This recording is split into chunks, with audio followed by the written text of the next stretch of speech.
Welcome to the Buddhist Recovery Network Academy. I'm Susanna. I'm joining you from Espoo, Finland. So I'm just muting somebody. So yeah, just a moment. Okay. And I'm a big fan of Buddhism and recovery and Buddhist recovery. Also a big fan of Kevin Griffin, who is here with us tonight. I facilitate both 8-step recovery meetings and mindfulness-based addiction recovery courses here in Finland. And today we have a teaching offered by Kevin Griffin. And for me, this is a special occasion since Kevin's books were the tool or channel that truly inspired me to find my path to the Buddhist recovery. So I'm forever grateful for you, Kevin. And I know that I'm not an exception. The topic of the teaching tonight is the breath of recovery. And thanks for everybody being here and being part of our community today.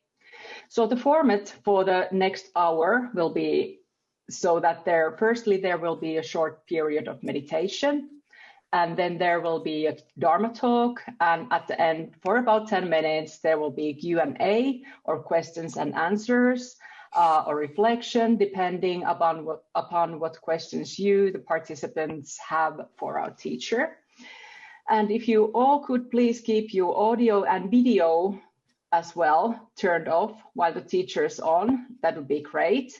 At any time during the program, you can type your question into the chat field and Kevin will address them after his talk. So about the Q&A. We enjoy having folks to come online during the Q&A session, so don't be shy, please. Let us know if you'd like to do that in the chat field when you write down your questions. To see the chat field, click the icon at the bottom of the screen and a box will appear to the right of the presenter where you can type your questions in. Please send your question to everyone so that they can be seen. Dana. So all of our teachings are given freely and we are blessed with some amazing teachers who have experience on the cushion, experience working with body, speech, and mind, experience in the ongoing practice of recovery by the way of Dharma. As we practice the Buddha's teaching of generosity, we invite you to give dana that will be given to support our ongoing Buddhist Recovery Network meetings and to support the teacher as well. You can give on a one-time or recurring basis using the link posted in the chat field. So Silasiri will post you the link. Please be sure to indicate that your donation is for the Academy, and we sincerely thank you for your generosity. And now comes the big moment, so drums. I'd like to introduce our guest teacher. So Kevin Griffin is a Buddhist teacher and author in the Theravada tradition. He's a co-founder of the Buddhist Recovery Network and teaches internationally across Buddhist traditions. He has been a Buddhist practitioner and in recovery for over 3 decades. Wow. His teacher training was at Spirit Rock Meditation Center in Northern California, where he still teaches his flagship Dharma and Recovery class. Besides teaching at Buddhist and other spiritual centers, Kevin works with treatment centers and has consulted with leading addiction researchers. Kevin has written 5 books, which are each so valuable to the recovery community at large around the world, including his latest book, Buddhism and 12 Steps, Daily Reflections, Thoughts on Dharma and Recovery. And as said before, the topic of the teaching tonight is the breath of recovery. This is what Kevin says about it. Mindfulness of breathing is both the most basic meditative tool and an advanced path to enlightenment as described by the Buddha. Kevin will discuss the range of uses of mindful breathing from simple stress reduction to the higher insights and their value on the path of recovery. Welcome, Kevin. It's always a great pleasure to have you back with us. Thank you, Susanna. So nice to meet you, and thank you for your service for the Buddhist Recovery Network. We were founded around this time of year in 2008. So been around for a little while, surviving. So, and it really depends upon people being of service, people like you and Sila Siri being of service to sustain it. So I'm really grateful for that. So let's just begin with a short sit. And yeah, I did notice that that comment about having your video off, and I think that Sila Siri clarified that was like the old format, and that so because I like having people's video on, because I like to see people's faces when I'm teaching. It's kind of hard enough to be not with you in body, but then to just see blank screens makes it feel a little bit like I'm just in a recording studio, which I've done, but not the most inspiring way to teach Dharma. So yeah, let's sit together. We'll just sit, I think, for about 10 minutes. So we have plenty of time for this topic this morning. But just settling into a comfortable posture. And this will be really the practice of mindful breathing that we're going to talk about today. So you can close your eyes or just lower your gaze. And feel your body, the way you're holding your body, the posture. You want to be upright and alert, if possible. It's okay also to lie down to meditate, particularly in these times we need to take care of ourselves.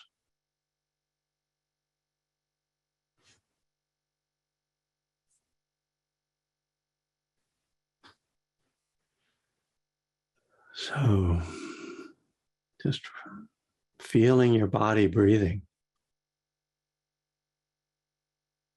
How do you know you are breathing?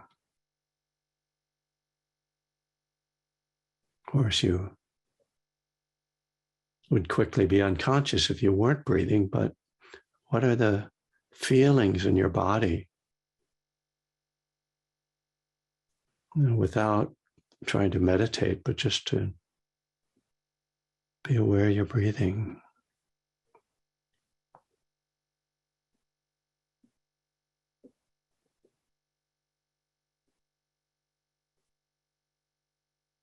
Oh, as we start to just pay attention to the breath, we see that it's actually many areas of the body that are touched by the breath very directly. The chest rises and falls. If the breath is deeper, then the belly expands and contracts.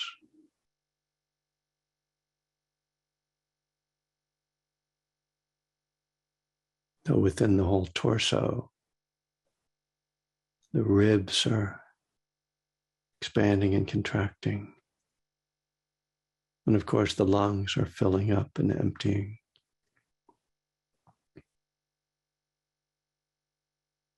We also feel the breath just as it enters the body, touching the nostrils, that subtle sensation. One sensation coming in and one going out.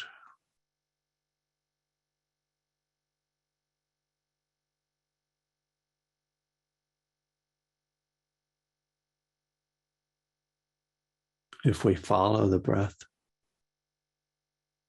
we can feel it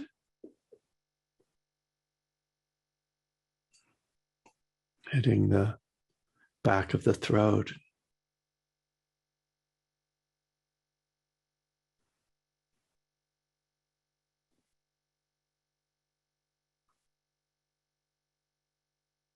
We start to see the pervasive sensations with breath.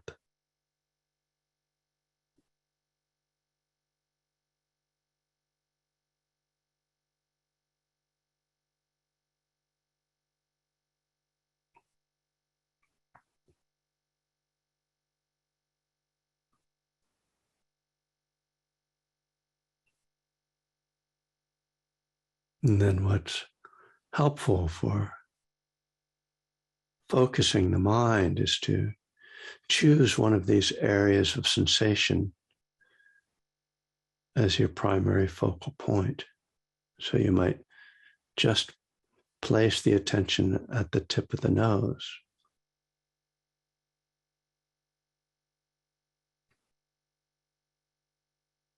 Or you might place the attention on the belly,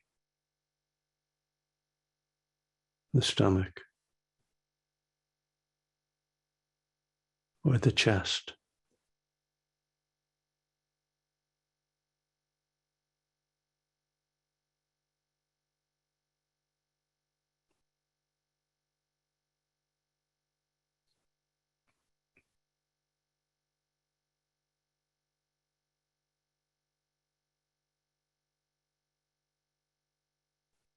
And even as we focus on a particular point of sensation, we discover that it's not a single sensation.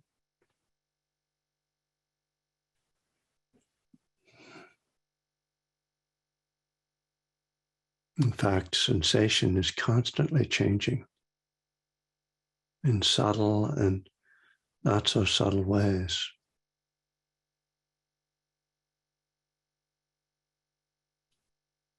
And our practice of mindfulness is just to observe these sensations.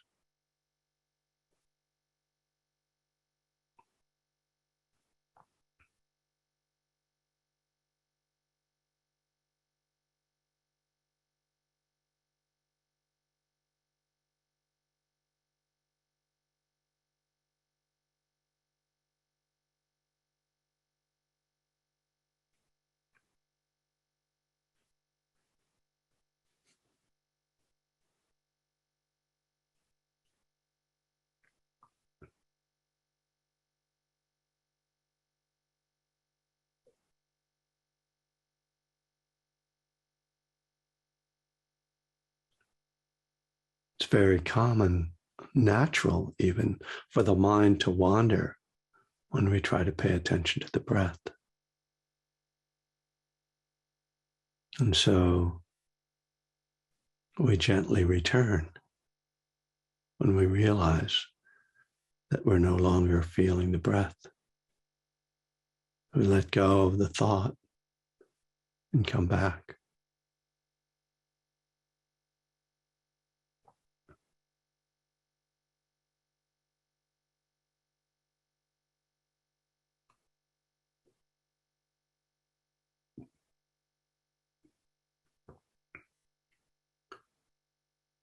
This is the first critical moment in the meditation process in our practice. The moment when we realize the mind has wandered.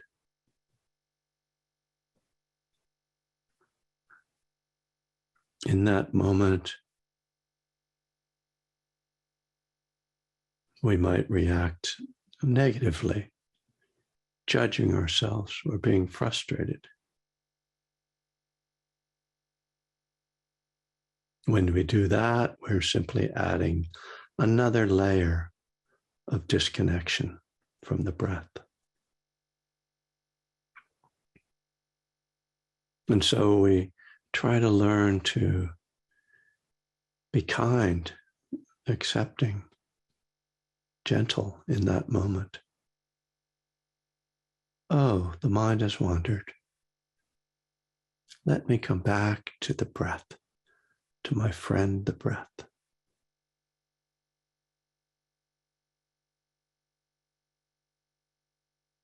So just learning this attitude of kindness, of acceptance, can strengthen and support our meditation immeasurably.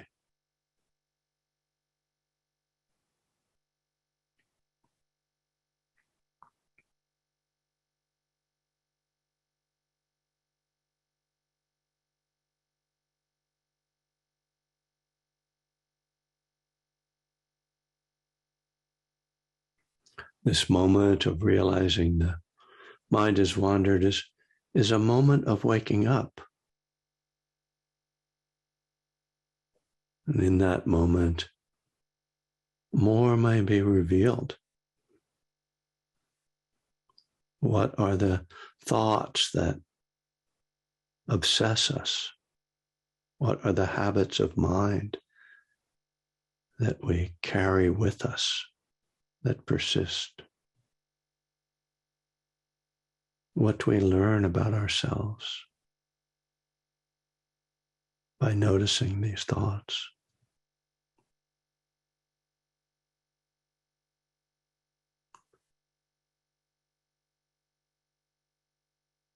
Not that we want to turn our meditation into a session of self-analysis, but just observing.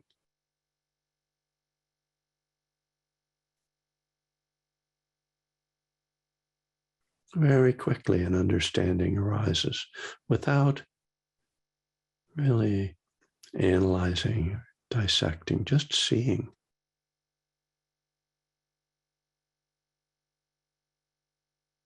The mind becomes quite transparent. Its motives quite obvious.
I'm not used to guiding a 10-minute meditation. I was ready to stretch that on further. So, yeah, I had said it was going to be 10, and I think I ran over a little bit.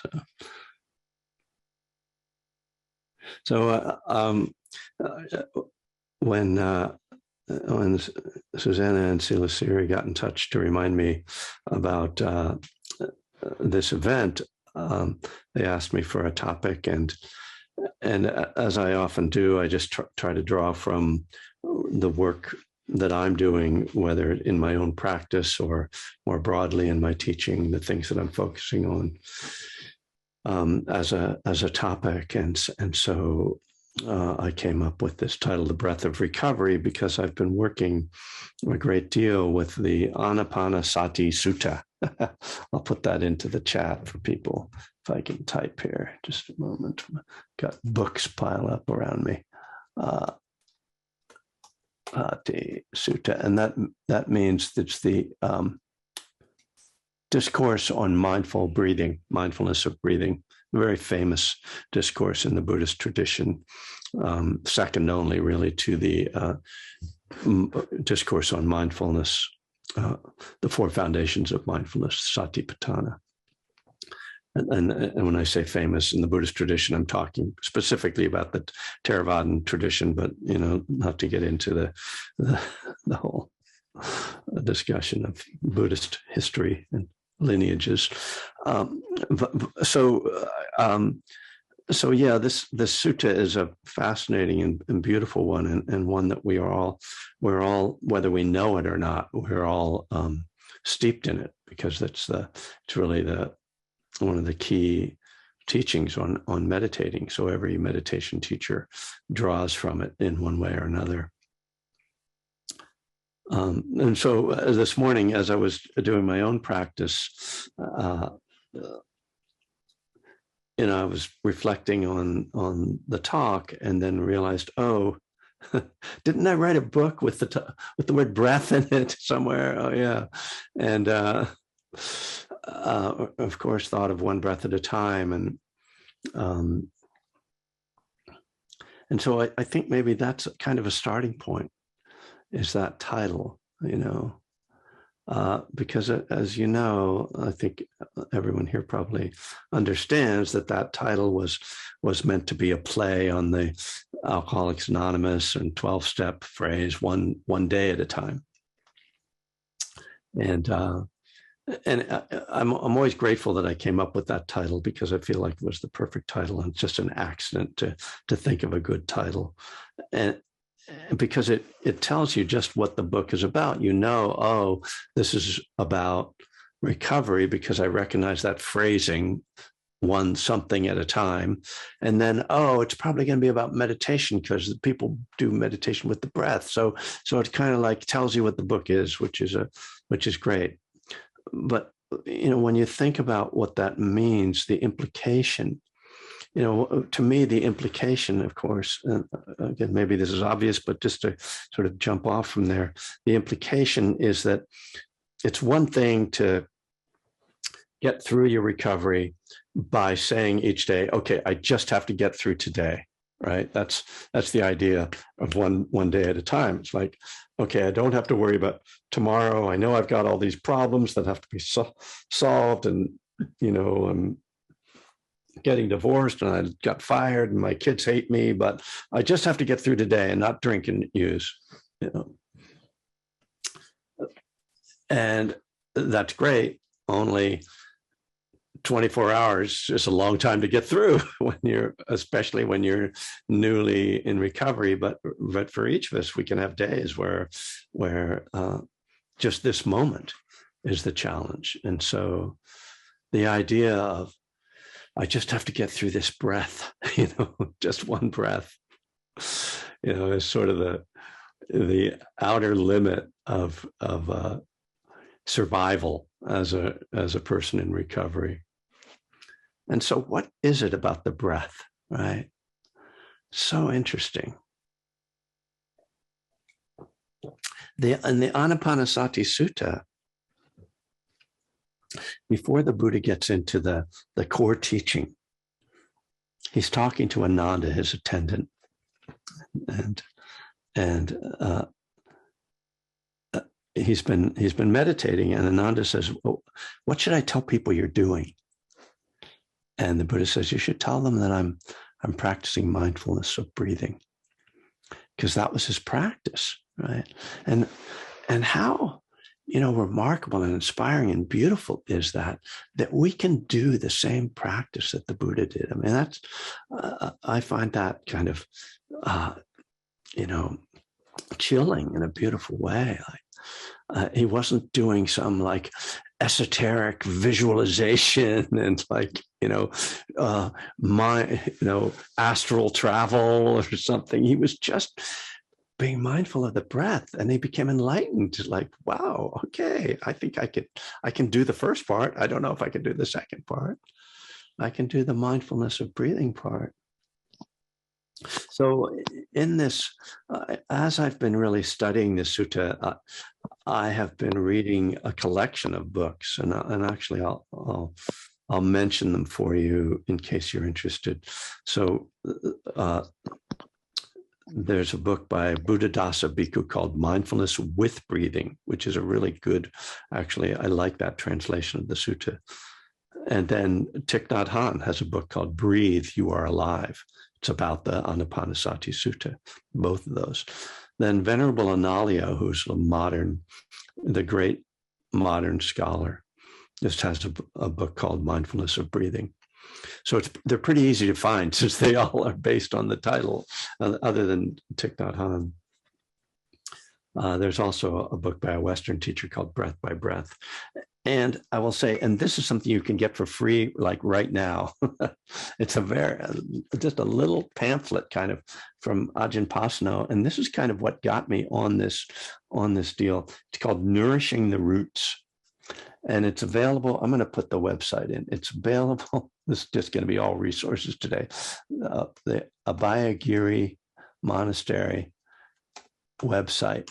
You can go to their website, and under their books or publications, something like that, there's a link, and there's a PDF of this. It's called Nourishing the Roots, and it has a chapter on the Anapanasati Sutta, and it's like very succinct and very accessible. So there's some resources for you if you're interested in doing your own work around this. But and it's great to read these different teachers' approaches, because we get the things that they all agree on or sort of are similar, and then we get these sort of divergent views, which I find really intriguing, and that then invites me and invites you to reflect for ourselves what the meaning and purpose of this text is. So Buddhadasa Bhikkhu really emphasizes the health benefits of breathing deeply, which is very interesting, because most Buddhist meditation teachers will tell you don't try to control your breath, because when we teach meditation, especially to Westerners who are kind of control freaks, many of us, and we say, okay, be aware of your breath. People are like, okay, I'm going to be really aware of my breath, and how am I supposed to breathe? And it's like, no, just there's the breath, and then there's awareness, and you just let your body breathe as it will, and be mindful of that experience. That's the simple and most common instruction. But Buddhadasa makes this suggestion that it's really helpful to take deeper breaths. And of course, we know that, right? If we've ever taken a yoga class or Qigong or Tai Chi, all of these traditions emphasize breathing into the belly.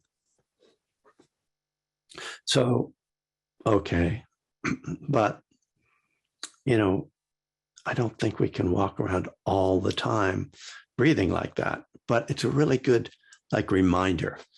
So I'm taking that these days as a reminder when I notice, oh, I'm really scattered, is to take a deep breath. Well, that's not a revolutionary teaching, right? You've all heard that before. In fact, people say it to people all the time that have nothing to do with meditation. Somebody's upset, they say, breathe, right? So we already know that that's like a healing modality. But that's the beginning of the sutta. And the sutta, the Anapanasati, has actually 16 steps that are divided into 4 sections. So it can get complicated, but it's simple in a way. And the first section is just about the breath, but the other sections are not just about the breath, which is what's interesting about the sutta as well. Although it's called Mindfulness of Breathing, it's much more than mindfulness of breathing, this sutta. So it starts, the steps of the sutta start with breathing in, I'm aware, or I understand that I am breathing in long, I'm taking a deep breath. Breathing out, I understand that I am breathing out long. So immediately there are questions about this. I'm not going to go into all the questions because I'm writing on this right now, and perhaps there will be a book, or maybe I'll just, have to burn everything I'm writing because it's very challenging.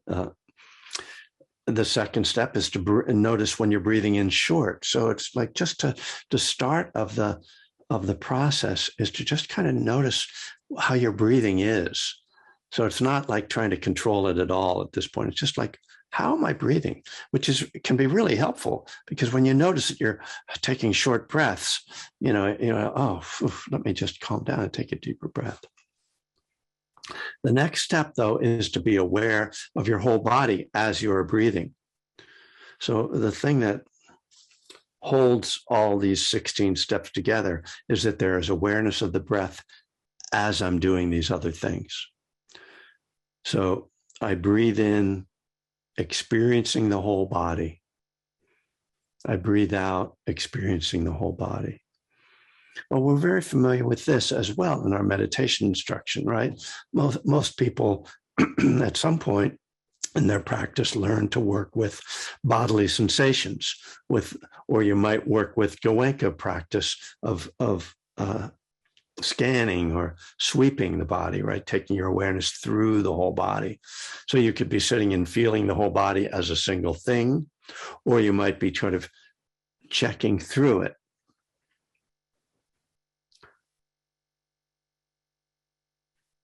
So then the fourth step, and these first four steps are really probably almost enough for us to go through today. I'm going to try to cover the rest quickly, but I want to talk about these in the framework of recovery. So the fourth step is I breathe in, calming the body. I breathe out, calming the body. So again, we recognize these things, right? We've all used these techniques consciously or unconsciously in our meditation or in our lives. Start out just being aware that we're breathing. Then we're kind of aware of a larger context of my body as I'm breathing. And then I'm actually trying to accomplish something.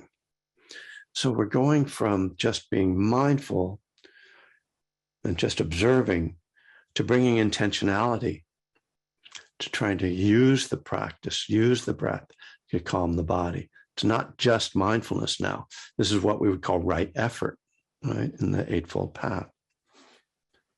So just to put these steps in the context of our recovery, there's a lot that can be just said just about these four steps.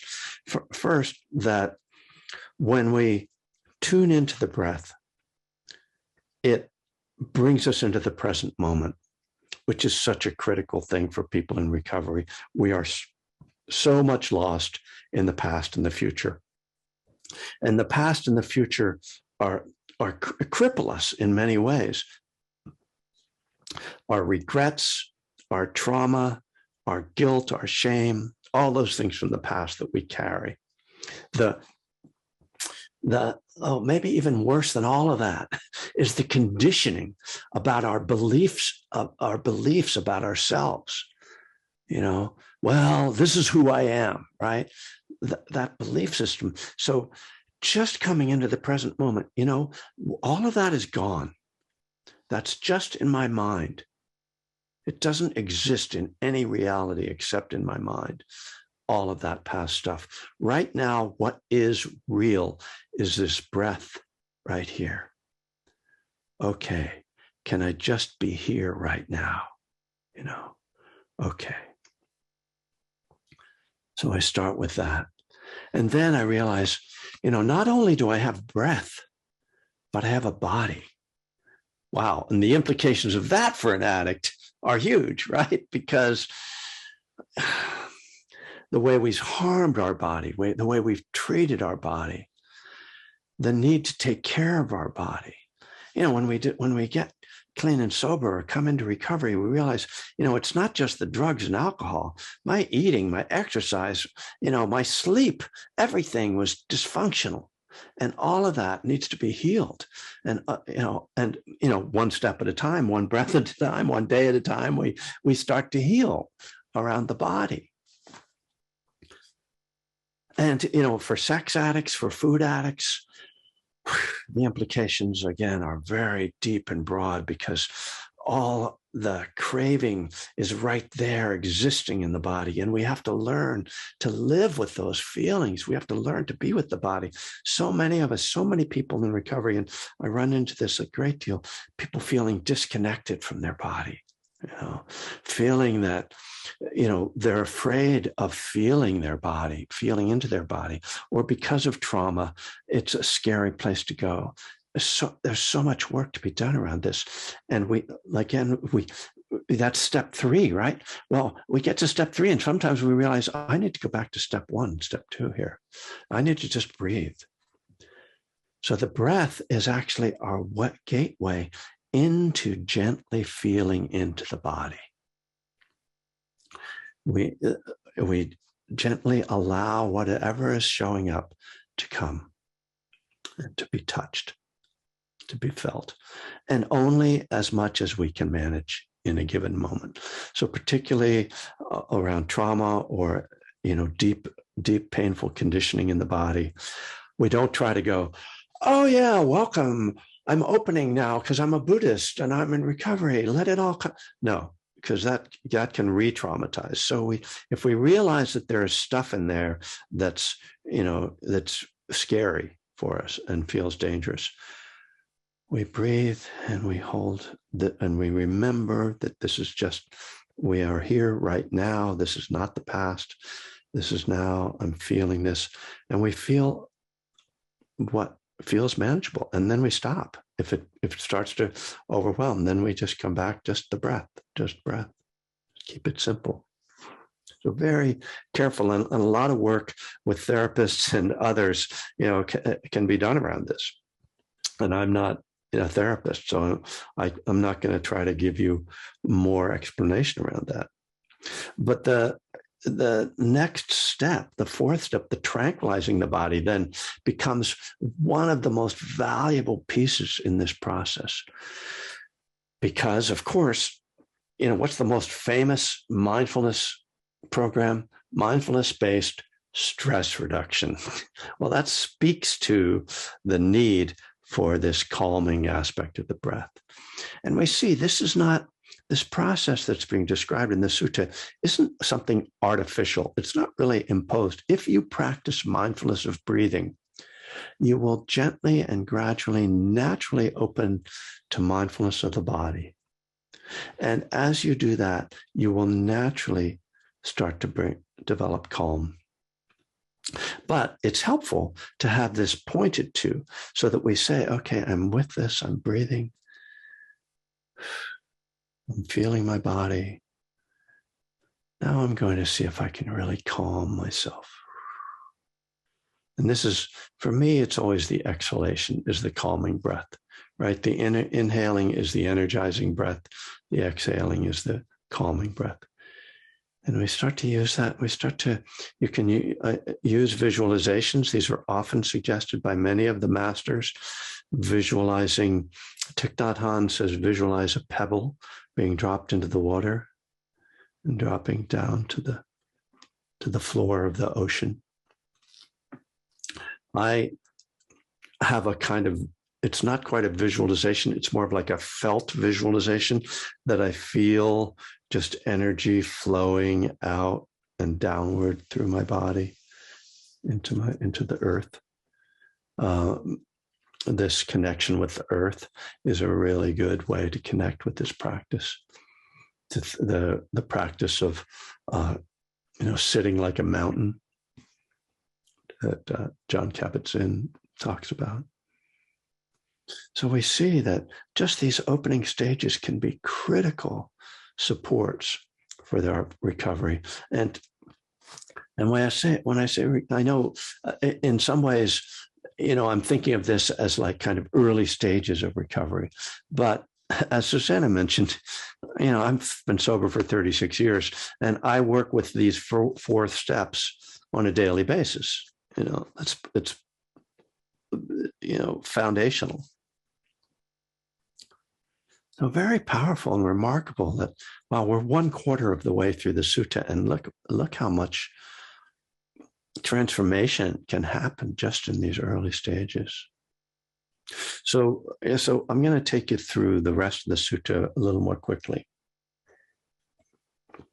and suggest that you explore the sutta for yourself. And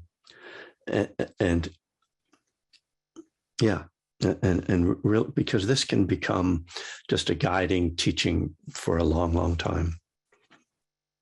So the first tetrad, it's called the first 4, are about body, and that parallels the Satipatthana, the mindfulness, the the 4 foundations of mindfulness.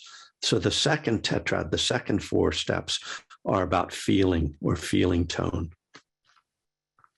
And interestingly, it's what the second tetrad says. One trains breathing in, I experience joy. Breathing out, I experience joy.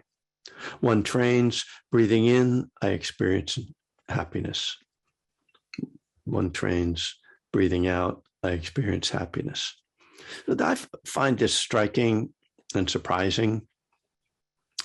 There's a lot to it, but the suggestion is that once you calm your body and the mind becomes very focused on the breath and calm, that a natural form of happiness, of joy, just a pleasant feeling will arise spontaneously. It's not something you have to create, but that it's actually there. Now, this is very much, I've been talking a lot about Thich Nhat Hanh with his recent passing and really drawn back to his teaching. And this is so much what he's speaking to. And again, another place I really recommend, exploring his teachings, which are simple but pure and direct. And one way of thinking about this is that happiness is actually a natural state that all that's involved in finding happiness, or even more simply, a pleasant feeling in the present moment, all that's involved is to let go of the things that obscure that. So in Buddhist meditation, we call these the 5 hindrances. Many of you, I'm sure, are familiar. Desire, aversion, sleepiness, restlessness, doubt. So those are the things that block us from feeling pleasant without, making it a big deal, from feeling a certain joy. And so rather than, I have to chase after happiness and find it somewhere or generate it, what I need to do is just let go of the things that are blocking it. And so we can say that the early steps around mindful breathing are ways to abandon the hindrances. This is the terminology, abandon the hindrances, the terminology. I'll also say that there's a critical piece of this is that when we tranquilize the body, the other term, right? Calm the body. When we calm or tranquilize the body, what happens? I'm pretty sure that every one of you who has done any extensive meditation has experienced this. We start to fall asleep, right?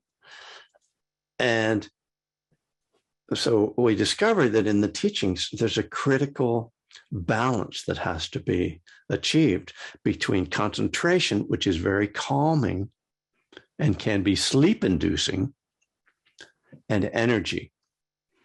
And if we have too much energy, we're restless, right? Where our mind is disturbed, the body is uncomfortable. If we have too much concentration, the mind gets dull and sleepy. So these two have to be balanced. So this second tetrad immediately addresses that. The Pali word from the ancient language of the Buddhist teachings is piti, P-I-T-I, and it's sometimes translated as rapture. It's actually a physical joy. It's not so much like mental as it is a sort of energetic experience in the body. So what we're also seeing is that this teaching is pointing to the importance of having a balance in our energy. And we all know this as well in our recovery, right? That's why the middle way is so helpful for people in recovery. We have the tendency to go to extremes. Have you noticed that?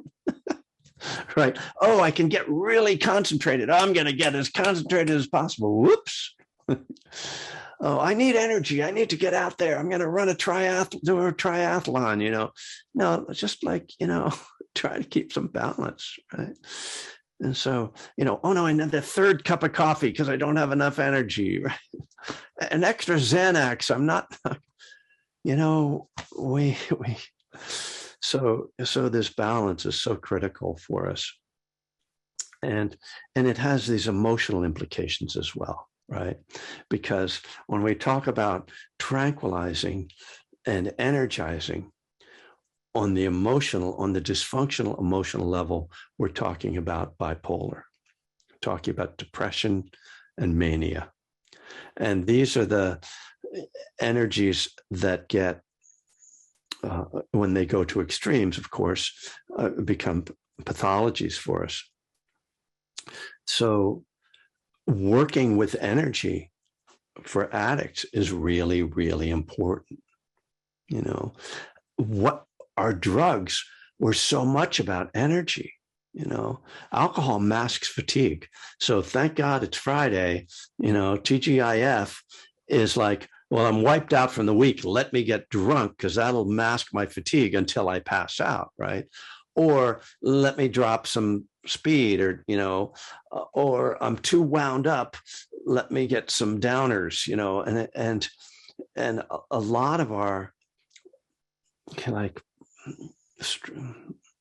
our addiction was this screwing around with energy in a way. Like it's fun to get jacked up, right? Wow.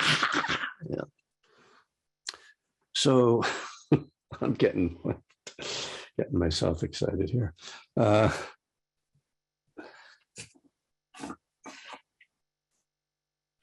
So in our meditation, we sit with these energies. This is such a critical piece of our practice. And that's why we start with the body, because all the energy starts in the body.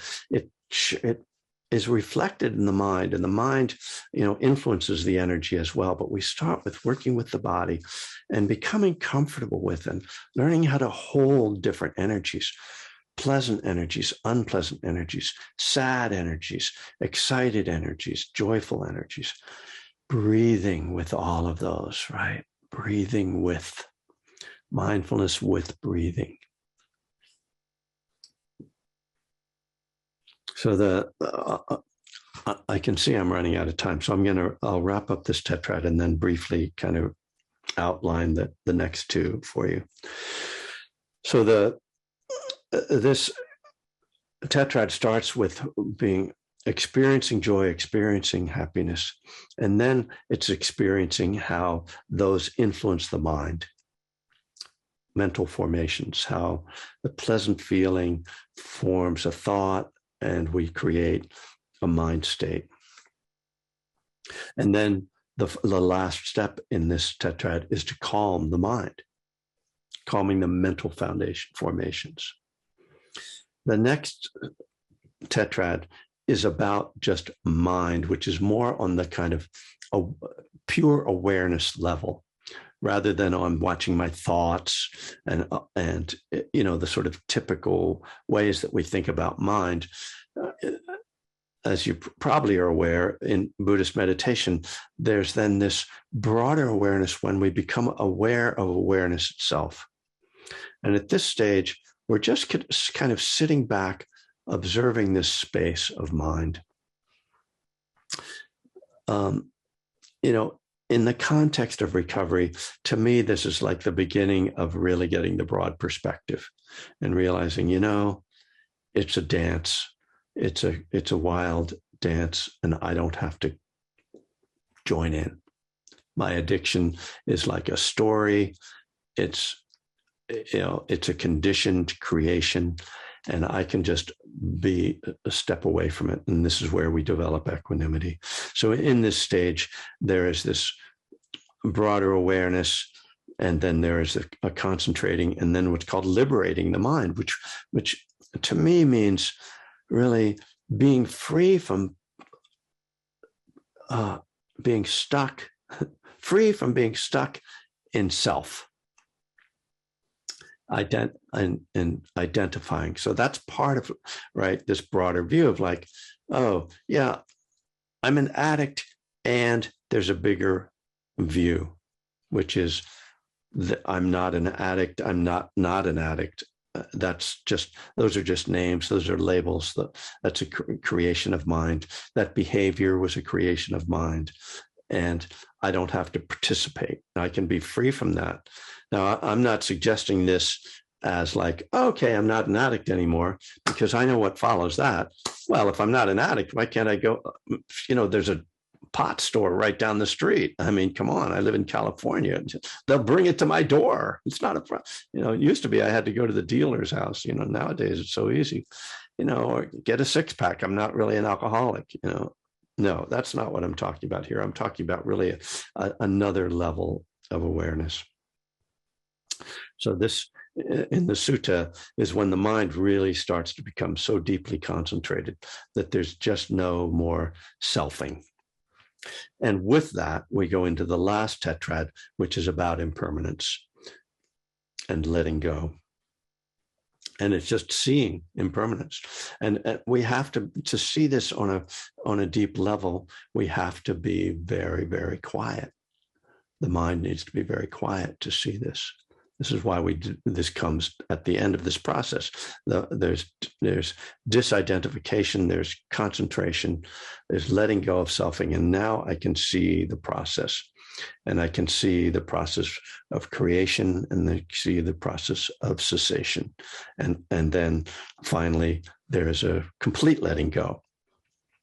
So the Buddha in this sutta, after giving these instructions, shows how all of this correlates with the whole process of awakening, with the 7 factors of enlightenment.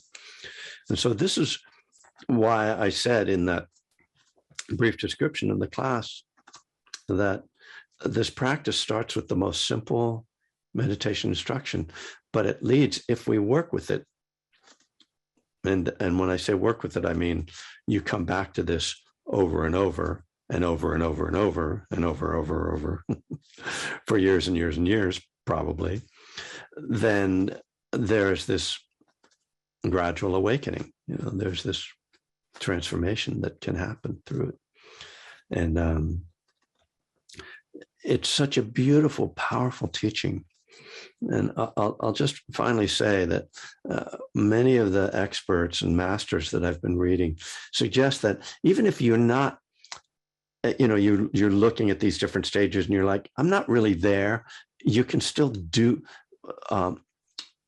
in a period of meditation, you can kind of go through the steps in your mind, and you're starting to kind of acclimate your mind to these steps. And you kind of, what happens is you start to just kind of touch into them. It's like, okay, I'm not quite experiencing liberating the mind, as it says here, but I sort of have a little taste of what that might mean.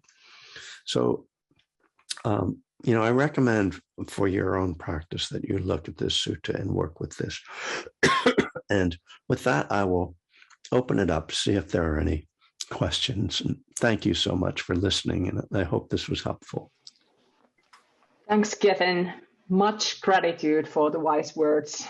There was so much, and I could have listened to you for another 2 hours or for the whole retreat for the weekend. So now we have time for at least a couple of questions. We have to leave a couple of minutes at the end for some things. So we have something in chat, and then John, I will come back to you. So participant question for Kevin. I have a hard time with third step of Al-Anon, where it says, turn our will and our lives to the care of God.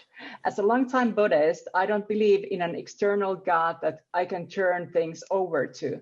Also, a similar question about 11th step, the phrase, knowledge of his will for us, makes it sound like there is an external force that has its or his own will and possesses agency that can care for me and could have a plan or aspiration for me. What is your thinking on that these days? Because you have written a book about this. Well, first of all, I want to say that obviously this person has not read my books because pretty much all of my books address these questions, and they really are important questions, and that's why I address them multiple times.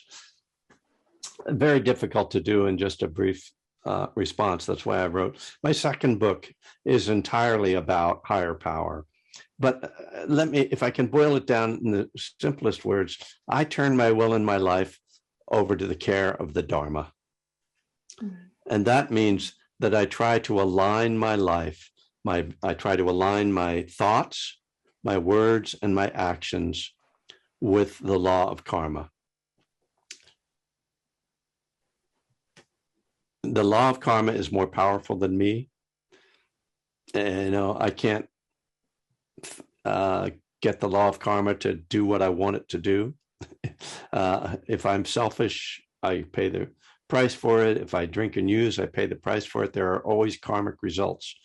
If I obsess and worry about things or get caught up in anger, there are karmic consequences. So I try to not do that stuff. And I try to follow the Eightfold Path. And that's those things. The Eightfold Path is the heart of the Dharma. So I have to work at turning it over. So the one difference then between this third step where you're turning it over to God and my view is that this is more of a partnership. I participate. There's the law of karma, and there's my thoughts, words, and actions, and I'm either in harmony with them or I'm out of harmony with them. It's up to me. So that's my brief take on it.